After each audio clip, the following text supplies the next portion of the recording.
Welcome to 5 Good Minutes. You're listening to today's inspirational message on the book of Hebrews with Brady Randall. We've come to the last day of Hebrews chapter 4, and in verses 14 to 16, the author picks up the theme of high priesthood that began in chapter 2, verse 17. And just previously, he's just got done talking about how nothing in all creation will be hidden from the eyes of God. All of us will have to give an account. And that's rather terrifying, is it not? But he concludes this chapter with some encouragement that if you belong to Jesus, he is interceding on your behalf. Here's where we read, and starting in verse 14, "Therefore, since we have a great high priest who has ascended into heaven, Jesus the Son of God, let us hold firmly to the faith we profess. For we do not have a high priest who is unable to empathize with our weaknesses, but we have one who's been tempted in every way just as we are, yet he did not sin. Let us then approach God's throne of grace with confidence, so that we may receive mercy and find grace to help us in our time of need." Boy, that's encouraging.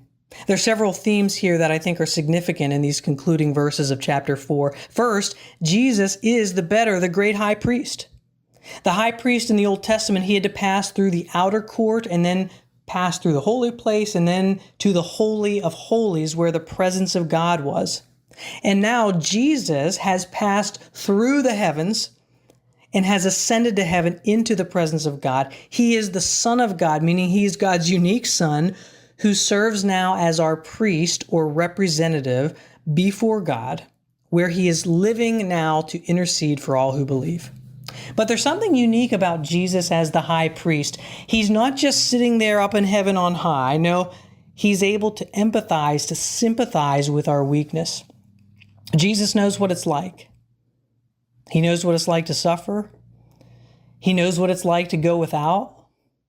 He knows what it's like to be abandoned, to be hungry, lonely, needy, rejected, to undergo the severest temptation to sin.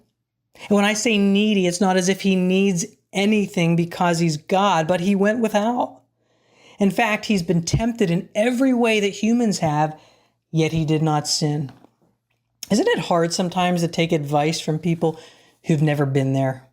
A coach who's never played the game, someone leading someone through addiction who's never been addicted. But that's not Jesus.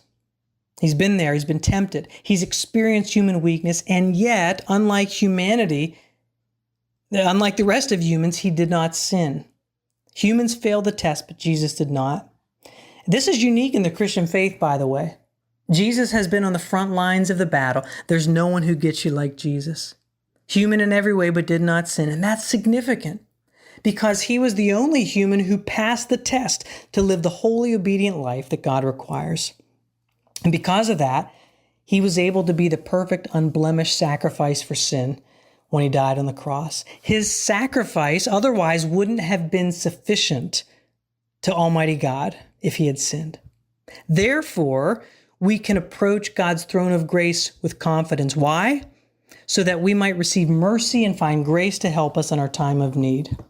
Now, in the Old Testament, as I alluded to earlier, the only person who could go into the Holy of Holies was the high priest, and only once a year.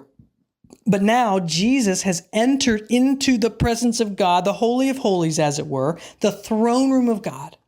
And then he invites those who trust in him to enter into the throne room with confidence. So who may approach? Well, those who have access. Those who have and can claim Jesus as their high priest. Those who've trusted in Jesus. And how can those approach? With confidence and with permission, not timidly, but as a child. And it's usually only child who has the privileges to kind of barge in on their parents at any time. And the purpose of approaching God in this way is to find mercy and grace in time of need. And friend, I want to encourage you today that Jesus knows you intimately. He gets you. He knows where you've been, and he's been there himself. He knows what your current struggle is. And he invites you not to solve it on your own, but to lean into him who's gone before you. And we're invited to come with confidence, not in ourselves, but knowing that we are in desperate need, that we are weak, but he is strong. And so would you come today boldly into God's throne, even as you're listening to this podcast, would you throw yourself on the mercy of God, the great high priest who made a way to God for you? Come boldly, come needful, for there you'll receive mercy and grace and abundance. Thanks be to God. Thanks for joining us here today. There's a lot of great content to explore on Orchard Hill Plus and on the Orchard Hill main feed from the weekend. Have a great day.